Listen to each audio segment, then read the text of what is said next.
శ్రీ గురుభ్యో నమః.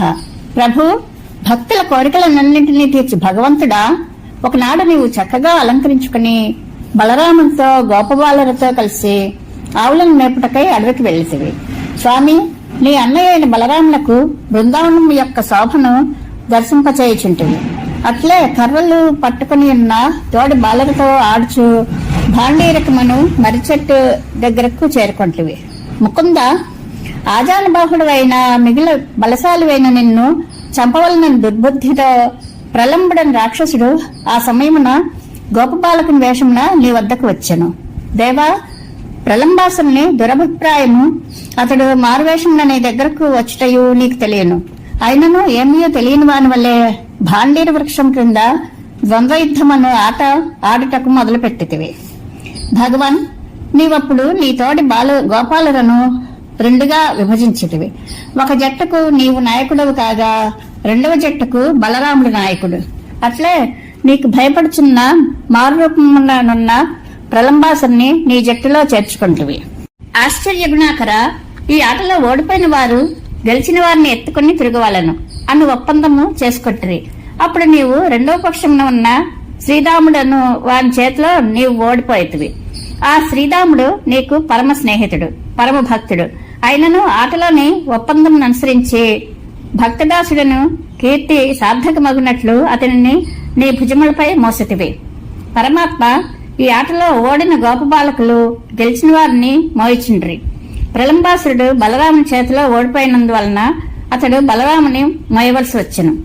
కాని నీ వలన భయంచే ప్రలంబుడు బలరాముని చాలా దూరం తీసుకుని పోయాను.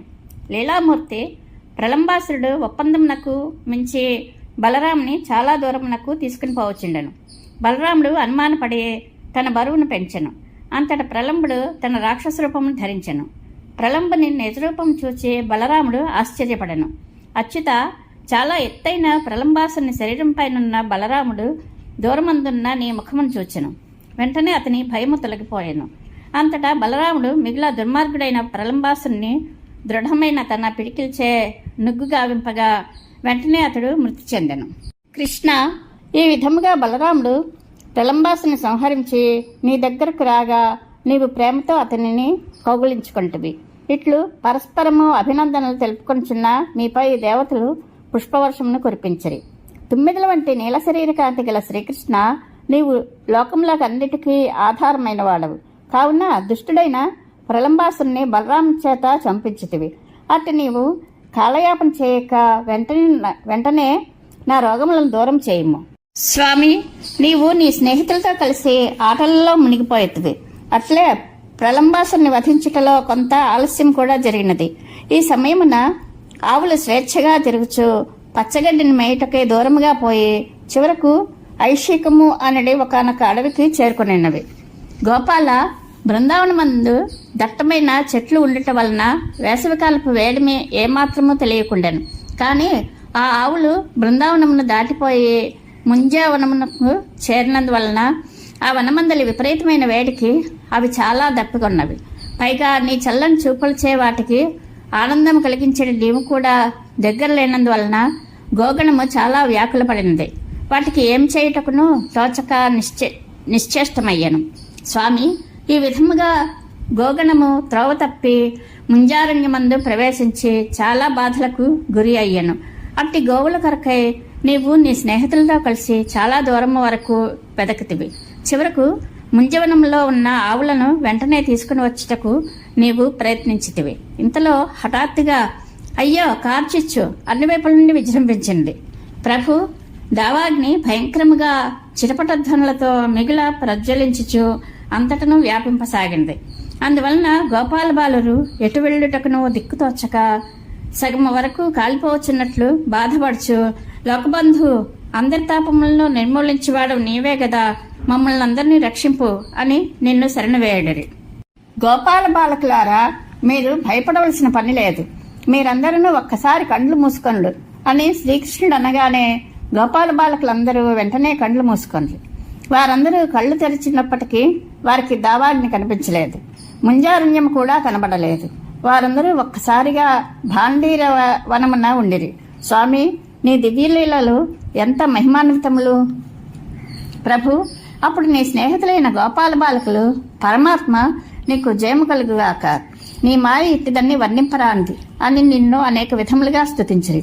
అప్పుడు నీవు చిరునవ్వుతో పలు విధములైన నీ లీలా విలాసములను చూపుచు బృందావనమున్న గోవులను మేపసాగితివి.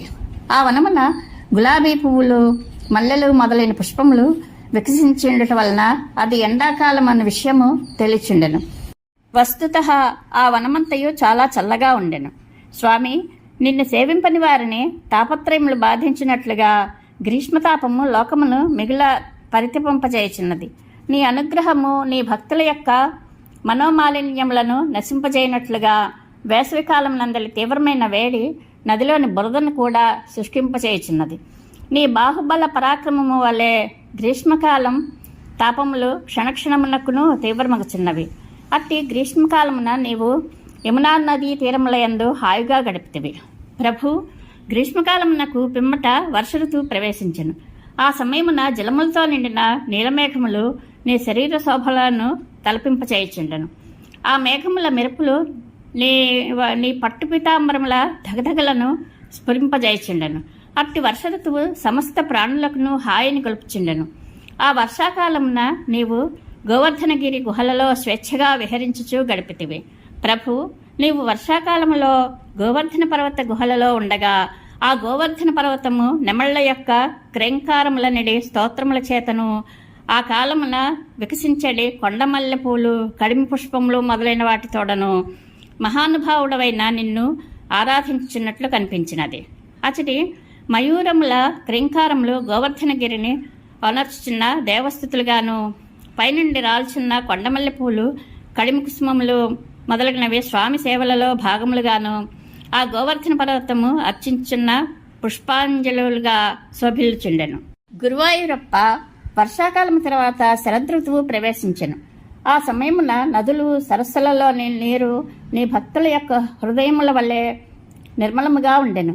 అట్టి శరదృతువులో నిర్మలమైన బృందావనమందు గోవులను మేపుచూ తిరిగితివి. అట్టి స్వామి, నీవు నాకు ఆరోగ్య భాగ్యములను ప్రసాదించుము. ఇది ప్రలంబాసుర వధ.